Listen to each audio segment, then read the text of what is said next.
Hello everyone, कैसे हैं आप सभी। हम डिस्कस कर रहे थे क्लास +1 में केमिकल बॉन्डिंग के बारे में।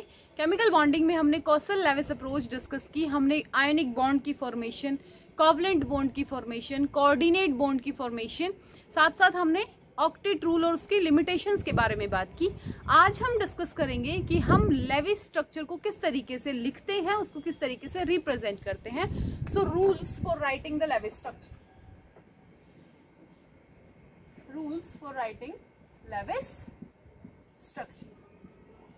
किसी भी कंपाउंड का जब हम लेविस स्ट्रक्चर लिखते हैं तो सबसे पहला काम, हम जो भी सेंट्रल मेटल हम चूज करते हैं ना, वो लीस्ट इलेक्ट्रोपॉजिटिव होना चाहिए या most electropositive, not least electropositive, least electronegative atom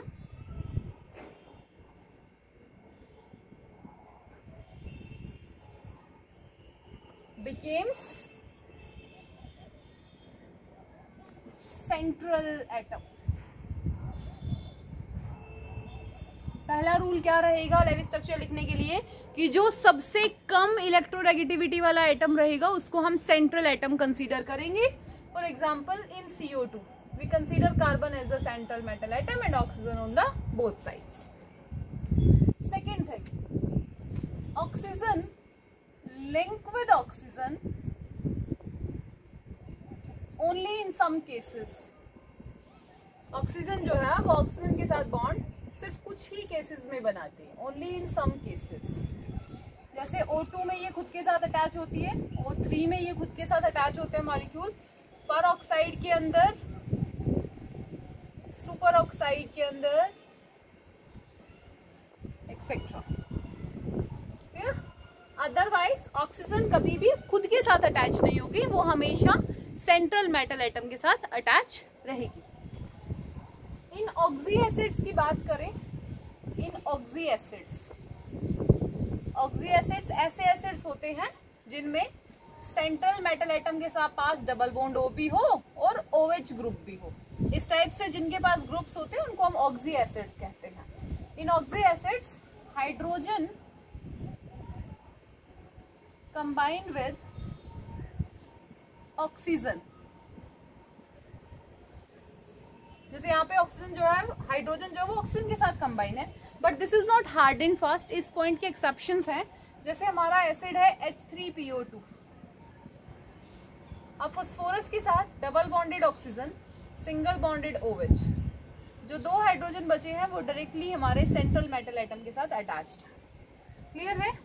oxy acids में हमें हाइड्रोजन को किसके साथ कंबाइन करना है, हाइड्रोजन के साथ कंबाइन करना है।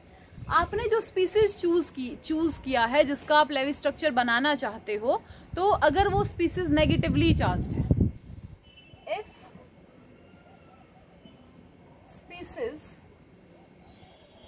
स्पीसीज इज नेगेटिवली चार्ज्ड,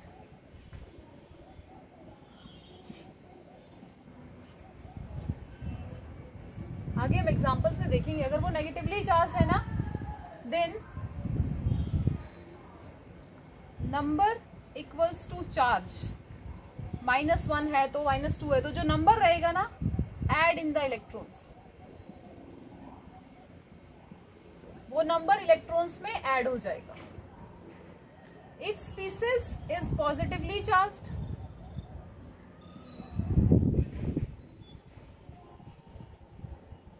अगर स्पीसीज पॉजिटिवली चार्ज है, then number equals to charge, subtract from electrons, उसको हम इलेक्ट्रॉन्स से क्या कर देंगे, सब्ट्रैक्ट कर देंगे। These are some basic rules. Now calculation of the total valence electrons, किसी भी स्पीसीज के आप कैलकुलेट कर सकते हैं। लिखिए इन रूल्स को, फिर हम कैलकुलेशन सीखते हैं। Next rule, 5th one, calculation of the total valence electrons of the species.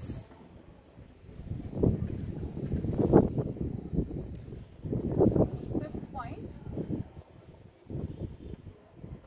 Calculation of total valence electron, इसको मान लेते हैं A। H2SO4 के लिए देखो, हाइड्रोजन के वैलेंस सेल में कितने होते हैं? 1, तो 2 इंटू 1 प्लस 2 हाइड्रोजन थे, एक उसका वैलेंस इलेक्ट्रॉन है। ये वैलेंस इलेक्ट्रॉन्स का काउंट है। सल्फर 1 है और इसके वैलेंस में 6 होते हैं। ऑक्सीजन 4 है और इसके वैलेंस में भी 6 होते हैं। तो इसको टोटल करेंगे कितना आ जाएगा? 6 4 जा 24 प्लस 6 30 प्लस 2 32 इलेक्ट्रॉन्स। क्लियर है? नेक्स्ट देखो एक स्पीसीज देख लो, SO4 2 नेगेटिव फोस्फेट, क्योंकि SO4 इसमें आ गया तो फोस्फेट लिख लेते हैं। फोस्फोरस इज 1 5 नाइट्रोजन फैमिली का मेंबर है, सो 5 is valence electron plus 4 into 6 valence electron plus 3। क्या कहा था? अगर आपकी स्पीसीज नेगेटिवली चार्ज है तो इस नंबर को प्लस कर देंगे, और अगर स्पीसीज पॉजिटिवली चार्ज होगी तो इस नंबर को माइनस कर देंगे। From here we get 5 plus 24 plus 3 29 30 31 32 again 32 electrons. एक कैटायनिक स्पीसीज देख लीजिए, NH4 positive, 1 nitrogen and valence electrons are 5, 4 hydrogen valence electron 1, और प्लस में 1 चार्ज है तो यहाँ माइनस कर दीजिए। 5 प्लस 4 9 माइनस 1 8 इलेक्ट्रॉन्स। क्लियर है? हमने टोटल वैलेंस इलेक्ट्रॉन काउंट कर लिया। अब जो नेक्स्ट स्टेप रहेगा वो आपका रहेगा कि अगर इनका ऑक्टेट कंप्लीट होता तो इनके पास कितने इलेक्ट्रॉन होते। टोटल इलेक्ट्रॉन्स 6 पॉइंट, n को लेट कर लो, total electron in their complete octet. अगर इन सभी का ऑक्टेट कंप्लीट होता तो इनके अंदर कितने इलेक्ट्रॉन होते फॉर H2SO4।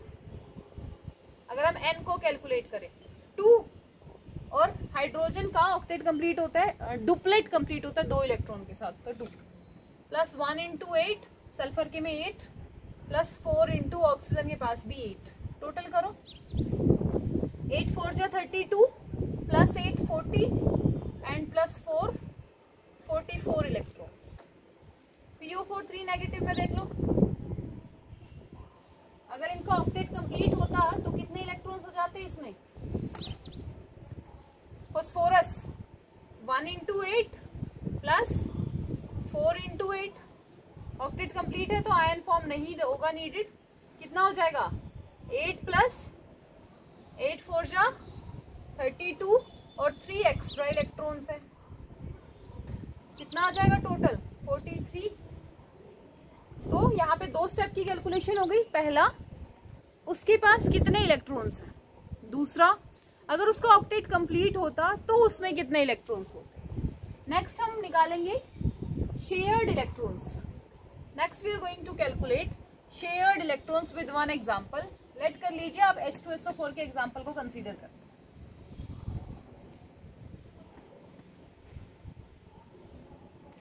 It's 32, वैलेंस में 32 है और ऑक्टेट कंप्लीट के साथ 44 है। 7th point, number of shared electron, इसको S से रिप्रेजेंट कर लो, total minus valence 44 minus 32, 10 electron 12 electrons. Clear? Last point, number of unshared electron. Number of unshared electrons निकलेंगे आपके A, बैलेंस में इतने थे, 12 शेयर्ड हो गए, A minus S, 32 minus 12, 20 electron unshared आएंगे। शेयर्ड कितने हैं? 12, अनशेयर्ड कितने हैं? 20।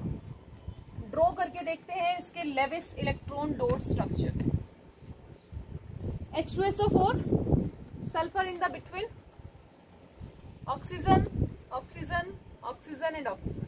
हाइड्रोजन जो है वो ऑक्सीजन के साथ कनेक्टेड है।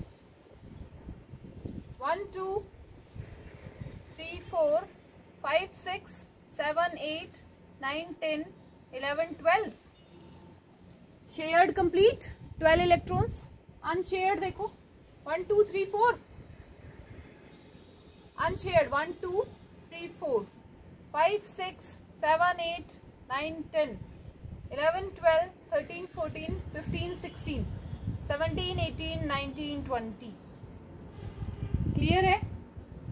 This is Lewis dot structure.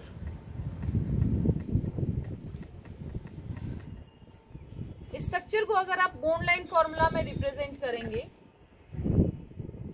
This is one coordinate bond and this is another coordinate. ये सल्फर के 6 वैलेंस इलेक्ट्रॉन्स को इजीली यहाँ पे शो करता है।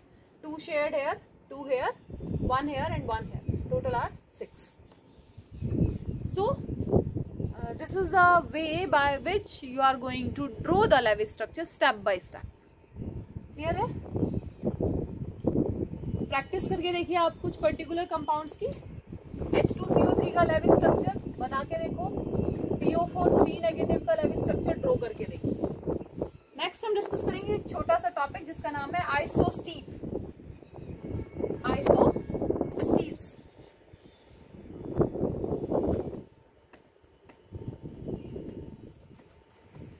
लेविस स्ट्रक्चर को लिखने के रूल्स कंप्लीट हुए।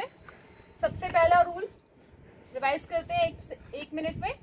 सबसे पहला रूल, सबसे कम इलेक्ट्रोनेगेटिव वाले एटम को बीच में। दूसरा रूल, ऑक्सीजन ऑक्सीजन के साथ लिंक सिर्फ कुछ केसेस में होता है। तीसरा रूल, अगर ऑक्सी एसिड है तो ऑक्सीजन जो है वो मेटल के साथ डायरेक्टली नहीं जाता, कुछ केसेस में जाता है, सब में नहीं जाता।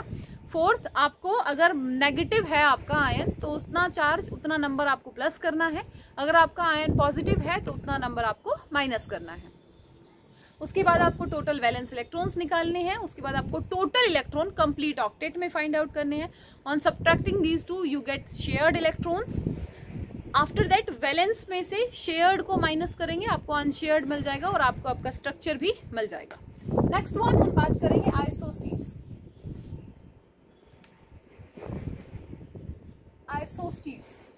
आइसोस्टीर्स हम कहते हैं जिनमें सेम नंबर ऑफ एटम हो,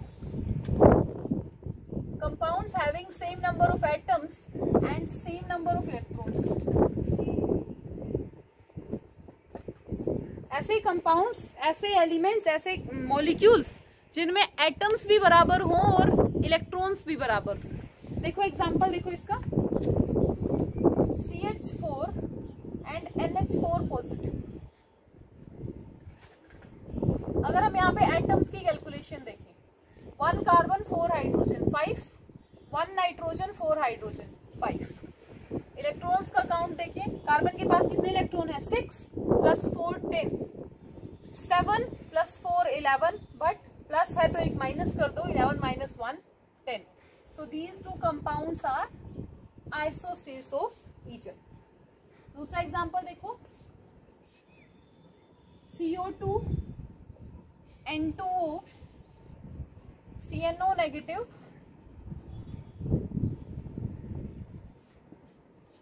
एक कार्बन 2 ऑक्सीजन, तो एटम हो गए 3, 2 नाइट्रोजन 1 ऑक्सीजन, एटम हो गए 3, 1 2 3, देयर आर 3 एटम्स। कार्बन के पास 6 है इलेक्ट्रॉन्स, ऑक्सीजन के पास 8, तो ट्वाइस है, 8 2 16 एंड 6 22।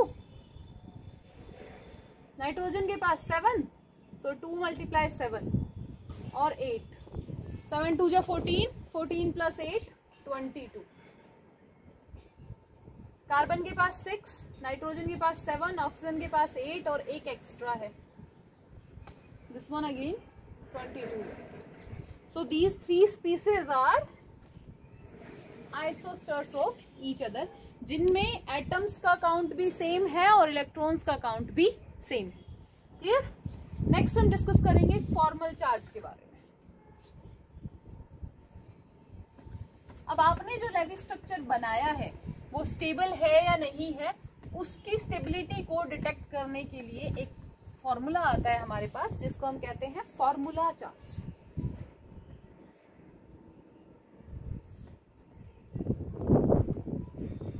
फॉर्मूला चार्ज क्या है? आपका जो भी कंपाउंड है उसके इंडिविजुअल एटम्स का चार्ज आपको इससे पता चलता है।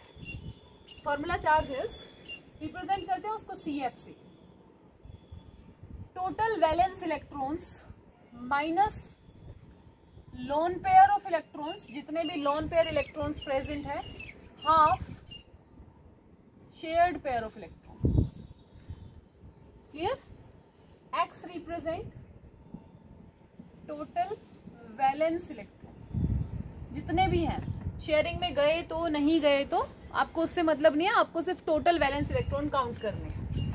Y is total lone pair electrons, कितने आपके पास total lone pair electrons, and Z is total shared electrons,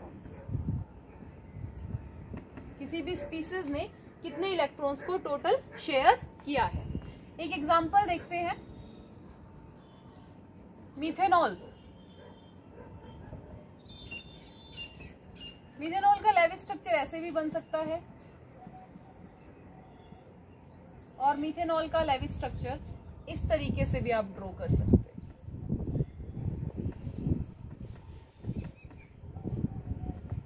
Levi's के अकॉर्डिंग अगर आप देखें तो दोनों में ऑक्टेट कंप्लीट है, स्पीसीज का डुप्लेट कंप्लीट है, स्टेबिलिटी है। बट फॉर्मल चार्ज कहता है हमें कि if the formal charge is nearly equals to 0, तो आपका जो कंपाउंड है, आपका जो स्ट्रक्चर है वो स्टेबल रहेगा। सेकेंड पॉइंट, फॉर्मल चार्ज कहता है, फॉर्मल चार्ज के अकॉर्डिंग इलेक्ट्रोनेगेटिव पे तो नेगेटिव स्टेबल है और electro positive pay positive stable है। फॉर्मल चार्ज की दो कंडीशंस है। पहली कंडीशन, फॉर्मल चार्ज कहता है आपका आंसर अगर 0 के आसपास आ रहा है, सभी में ऑलमोस्ट आपके कंपाउंड के सारे एलिमेंट्स का चार्ज अगर 0 के आसपास आता है तो आपका कंपाउंड, आपका स्ट्रक्चर स्टेबल है। सेकेंड थिंग, फॉर्मल चार्ज कहते हैं कि अगर आपके एटम्स जो भी आपके पास हैं कंपाउंड में, उनमें इलेक्ट्रोनेगेटिव पे तो नेगेटिव चार्ज आए और पॉजिटिव पे पॉजिटिव चार्ज आए, तो आपका जो स्ट्रक्चर है वो स्टेबल रहेगा। इस रूल को इस पे फॉलो करके देखते हैं। Let's calculate the formal charge of carbon. Carbon के लिए फॉर्मल चार्ज देखते हैं।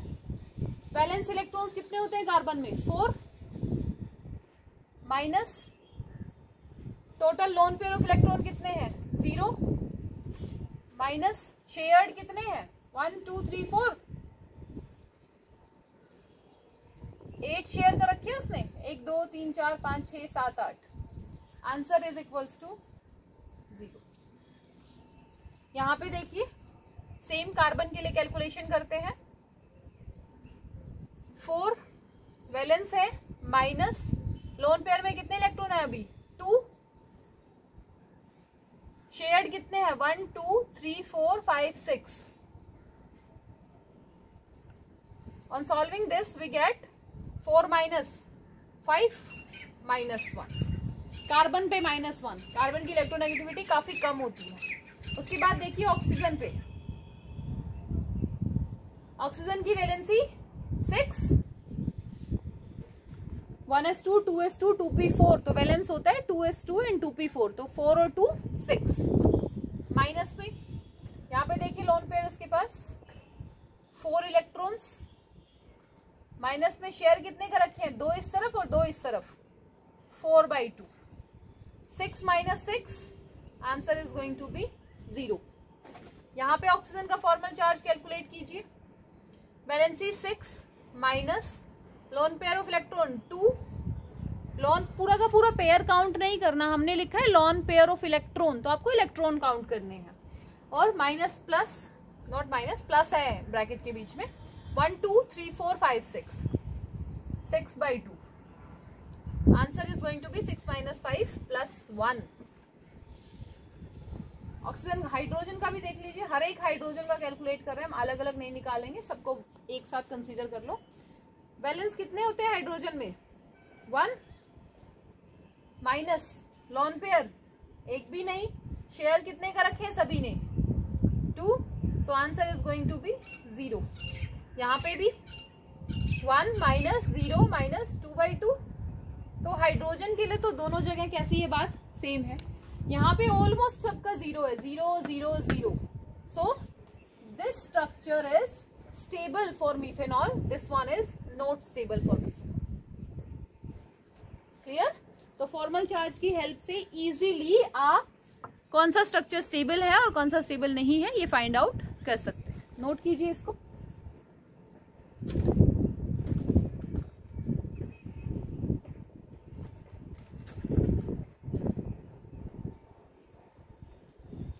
कुछ कंपाउंड्स का फॉर्मल चार्ज आपको खुद से कैलकुलेट करना है, और वो कौन से कंपाउंड्स हैं? As a homework, calculate the formal charge of OH negative, calculate the formal charge for NH4 plus and ozone. इन तीनों में आप कैलकुलेट करके लाएंगे अलग अलग सभी का। नेक्स्ट हम डिस्कस करेंगे polarity of covalent bonds. Next हम डिस्कस करेंगे पोलैरिटी ऑफ कोवलेंट बॉन्ड्स के बारे में।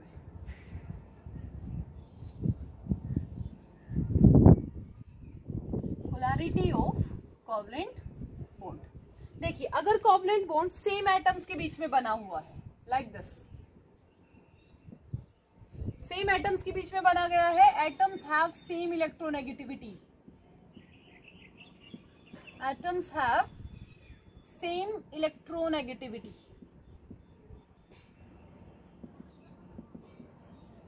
अगर दो बिल्कुल सेम एटम्स हैं जिनकी इलेक्ट्रोनेगेटिविटी बिल्कुल सेम है, तो वहां पे हमारे जो बॉन्ड्स बनते हैं ना, वो नॉन पोलर कोवलेंट बॉन्ड बनते हैं।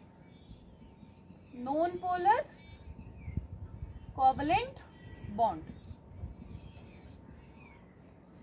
इलेक्ट्रोनेगेटिविटी क्या होता है? Electronegativity is tendency to attract shared pair of electron. Shared pair of electrons को खुद की तरफ अट्रैक्ट करने की टेंडेंसी को हम क्या कहते हैं? इलेक्ट्रोनेगेटिविटी उसको बोलते हैं। अगर दो सेम एटम्स हैं जिनकी इलेक्ट्रोनेगेटिविटी ऑलमोस्ट सेम है, उनको हम कहेंगे non polar covalent bond. In case there is a formation of covalent bond into two different atoms whose electronegativity is different, तो यहाँ पे क्या होगा? जिसकी इलेक्ट्रोनेगेटिविटी की पावर ज्यादा होगी ना, वो इस पेयर ऑफ इलेक्ट्रॉन को अपनी तरफ पुल करेगा। तो फ्लोरीन ने क्या किया? पेयर ऑफ इलेक्ट्रॉन को अपनी तरफ पुल कर लिया, तो इसने एक्वायर कर लिया डेल्टा नेगेटिव चार्ज, और इसने थोड़ा सा, डेल्टा मतलब वेरी लिटिल नेगेटिव चार्ज, और इस तरफ very little positive charge. So this bond is going to be polar covalent bond. इस बॉन्ड को क्या कह देंगे फिर हम? पोलर कोवलेंट बॉन्ड कहेंगे।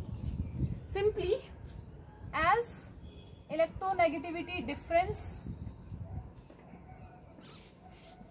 increase, polarity of bond increase, polarity of bond increase, या हम कहेंगे ionic character of bond increase। जैसे जैसे इलेक्ट्रोनेगेटिविटी का डिफरेंस बढ़ता जाएगा, आयोनिक कैरेक्टर एक बॉन्ड का इंक्रीज होता जाएगा। फॉर एग्जाम्पल HF, अब हाइड्रोजन की इलेक्ट्रोनेगेटिविटी है 2.1, फ्लोरीन की है 4, HCl 2.1 3.0, HBr 2.1 2.8 and HI 2.1 2.5।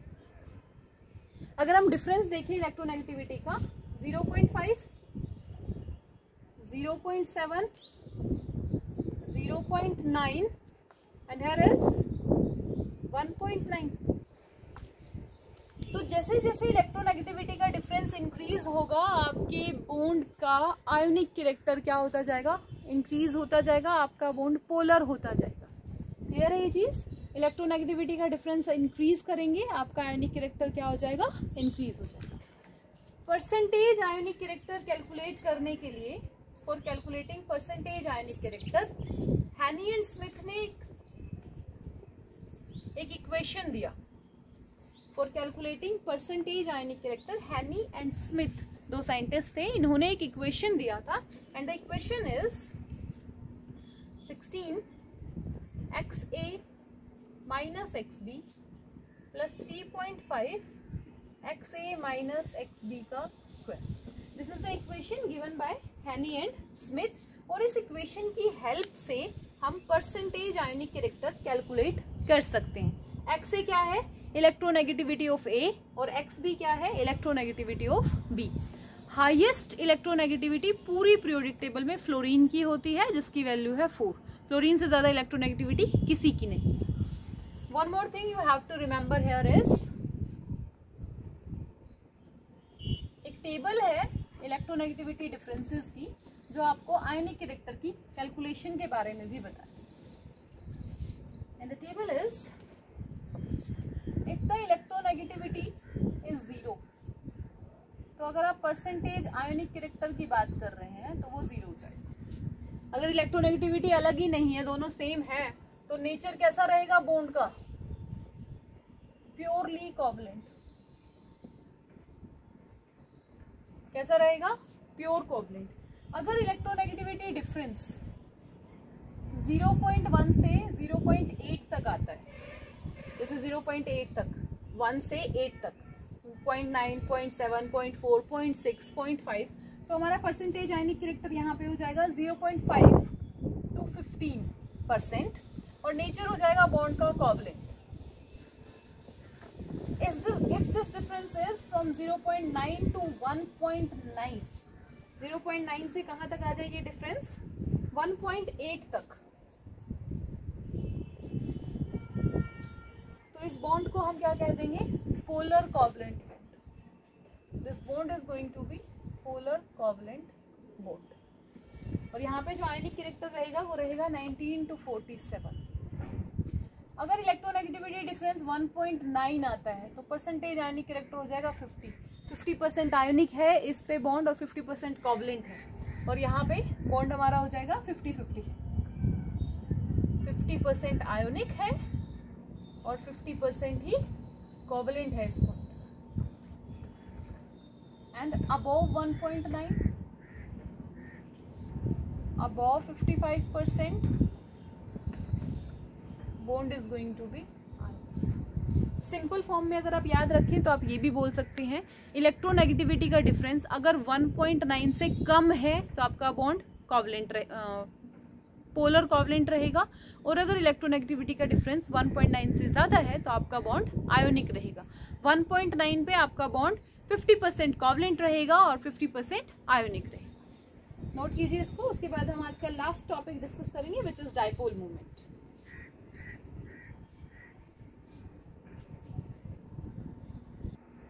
The next topic we discuss is dipole moment.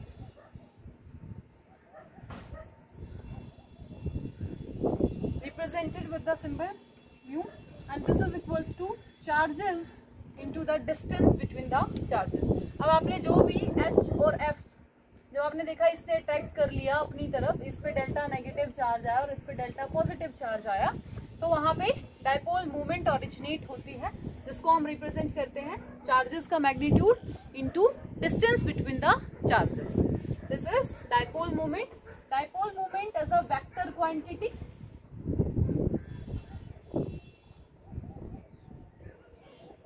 इसकी डायरेक्शन भी होती है और इसका मैग्नीट्यूड भी होता है। डाइपोल मूवमेंट को हम मेजर करते हैं डिबे में। If the value of Q is 10 raised to power minus 10 ESU and the distance between the charges is 10 raised to power minus 8 centimeter, so 1 dB की वैल्यू आ जाती है 10 raised to power minus 18 ESU। Clear है? Dipole moment क्या होता है? दो charges के बीच में जब डिस्टेंस होती है उसके चार्जेस को डिस्टेंस को मल्टीप्लाई कर दीजिए, we get the dipole moment of the molecule. ये एक वेक्टर क्वांटिटी है, डिबे इज द यूनिट। अगर हम बात करें सिमेट्रिकल मॉलिक्यूल्स की,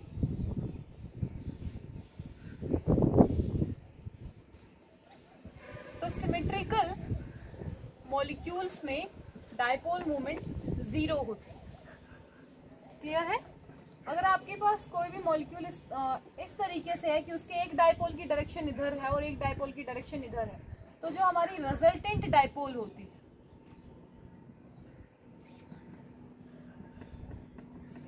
this one is the representation of dipole. Polyatomic species में समटाइम्स ऐसा होता है कि दो डाइपोल्स के बीच में एक पर्टिकुलर एंगल की फॉर्मेशन होती है और उनके बीच में हम कंसीडर करते हैं हमारी रिजल्टेंट डाइपोल को, जिसको हम कैलकुलेट करते हैं by using the formula dipole of the first one In one dipole, 2 mu1 mu2 cos theta. By using this formula, we are calculating the resultant dipole moment. इस formula को use करके हम क्या निकाल लेते हैं, हम रिजल्टेंट डाइपोल मोमेंट को यहाँ पे कैलकुलेट कर लेते हैं। Next one, applications of dipole moment.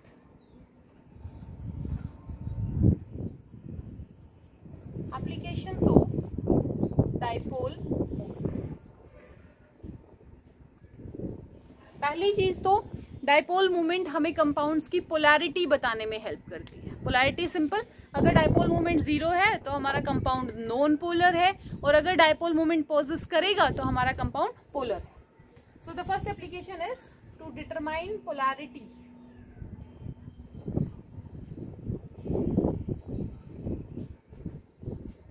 To determine polarity of compounds. If the dipole moment is 0, compound is non-polar, and if the dipole moment is not 0, compound is polar. So first application क्या हुई dipole moment की, कि वो हमें polarity बताने में help करती है। Secondly, dipole moment helps us to find out the percentage ionic character.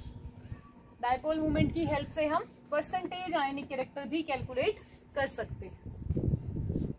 Second one, to determine percentage ionic character. Percentage ionic character के लिए mu experimental and mu theoretical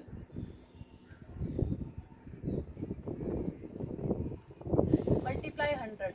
By using this formula, we are able to calculate percentage ionic character. Next one, it helps to determine the symmetry of molecules. It helps to determine the geometry of molecules.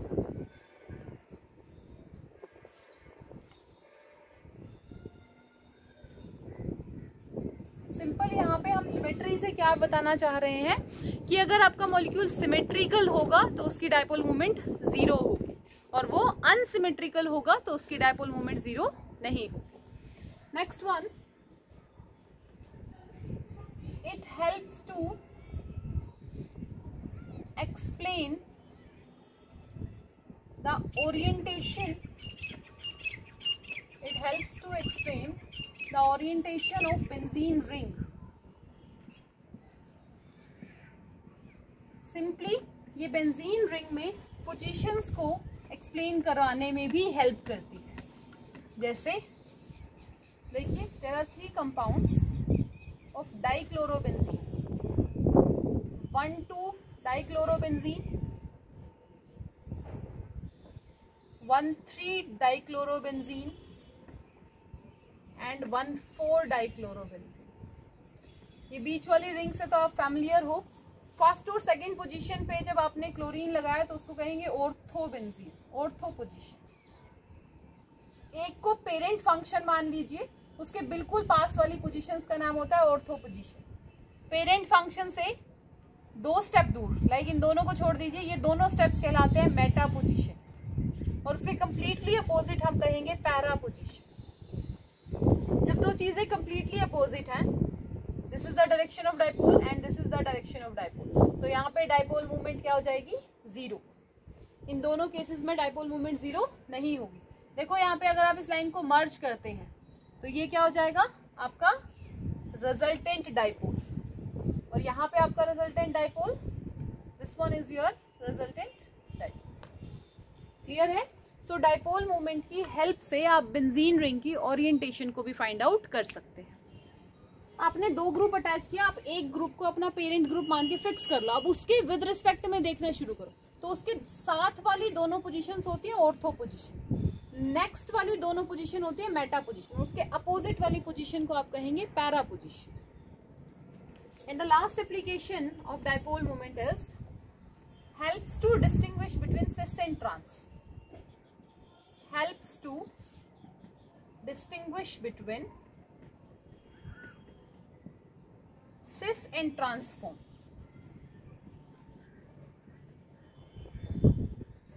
Transform. अब cis और transform क्या होते हैं वो discuss करते हैं।